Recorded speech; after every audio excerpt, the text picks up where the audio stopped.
श्री स्वामी समर्थ सर्वांना. तर आज आहे पौष महिन्यातील पहिला रविवार. तर आजच्या दिवशी खूप महिलांचा सूर्यदेवाचा उपवास असतो आणि असंही म्हणतात की आज पूजा वगैरे ही सूर्य उगवण्याच्या आधी करून घ्यायला हवी.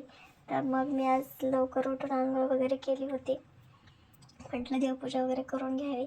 पूजा वगैरे झाल्याच्या नंतर पाट स्वच्छ पुसून घेतला आणि त्यावरती सूर्यदेवाची रांगोळी काढली.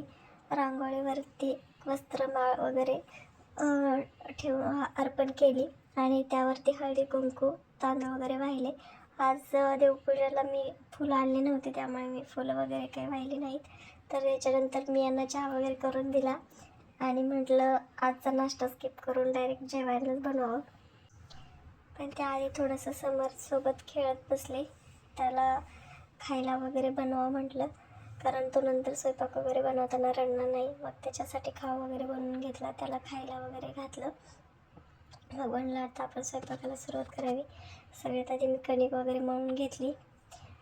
कणिक वगैरे मळल्याच्या नंतर मग आज म्हटलं पनीरच बनवायचं होतं. तर मग यांनी पनीर वगैरे आणून ठेवलं होतं. त्यासाठी मी कांदा आणि टोमॅटो कट करून घेतले. ते थोडेसे फ्राय करून घेतले. थोडेसे म्हणजे चांगले लाल होईपर्यंत त्याला फ्राय करून घेतलं. फ्राय झाल्याच्या नंतर मिक्सरमधून ते बारीक करून घेतलं. त्यामध्ये मी लसूण आणि कोथिंबीर वगैरे ॲड केली. नंतर मग कढईत तेल वगैरे गरम करायला ठेवलं.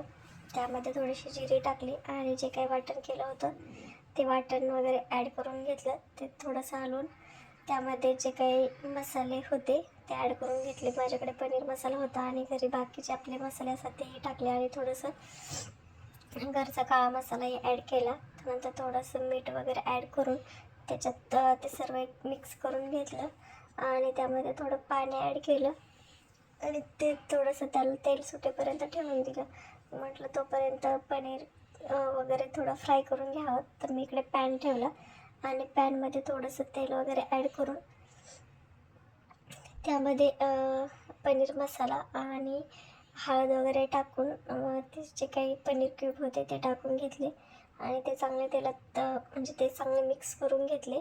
मिक्स केल्याच्या नंतर ते हे थोडेसे फ्राय करून घेतले आणि इकडे तोपर्यंत या ग्रेव्हीला छान असं तेल वगैरे सुटलं होतं. मग तेल वगैरे सुटल्याच्या नंतर त्याला थोडंसं मिक्स वगैरे करून घेतलं आणि त्यामध्ये पनीर क्यूब टाकले. ते 5 मिनिट गॅस तसंच ऑन ठेवला. त्यानंतर म्हटलं आता चपाती वगैरे बनवून घ्यावी. पण चपाती बनवायला घेताच समर्थ आणखी रडायला लागला. मग त्याला घेतलं थोडा वेळ, चपात्या वगैरे ठेवून दिल्या. त्याला घेतल्याच्यानंतर त्याला थोडंसं आणखी खायला वगैरे घातलं. मग तो थोडा खेळत बसला. त्यांना म्हटलं तुम्ही पण जेवण करून घ्या. मग त्यांना जेवायला वाढावं म्हटलं. मग आधी 2-3 चपात्या लाटून घेतल्या आणि मग त्यांना हे जेवायला वाढलं. त्यांचं जेवण झाल्याच्यानंतर माझ्या बाकीच्या 2-3 चपात्या राहिलेल्या होत्या त्या बनवून घ्याव्या म्हटलं. पण समर्थला झोप आली होती म्हणून तो आणखी रडायला लागला. मग त्याला थोडंसं पाण्यात वगैरे टाकून झोका दिला. त्यानं झोपल्याच्यानंतर बाकी राहिलेल्या चपात्या वगैरे बनवून घेतल्या आणि चपाती वगैरे बनवल्याच्या नंतर मीही उपवास सोडून दिला.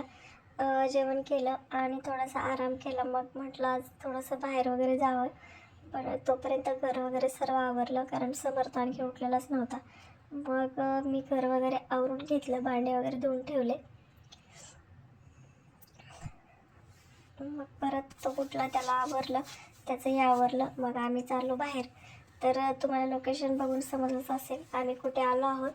तर आम्ही आलो होतो स्वामीनारायणला. हे आमच्या घरापासून खूप जवळ आहे. तर तिथे आल्याच्या नंतर आम्ही त्यालाही खूप खुश झाला होता, त्याला खूप छान वाटत होतं. तिथं आल्याच्यानंतर आम्ही पहिलं देवाचं दर्शन वगैरे घेतलं आणि नंतर म्हटलं एका ठिकाणी कुठेतरी जाऊन बसावं. पण तिथे आम्हाला लहान मुलांना खेळण्यासाठी खूप काही दिसलं होतं. मग तिथे गेलो, पण समरसाठी सेफ्टी असं काही दिसलं नाही म्हणून तिथे काही त्याला हे केलं नाही. पण तिथे कार राईड वगैरे होती. तर मग म्हटलं त्याला त्याच्यात बसवावं, तर बसतो की नाही बघावं. मग आम्ही त्याला त्याच्यात बसवलं. तो खूप छान त्यामध्ये बसलेला होता, खूप छान एन्जॉय करत होता.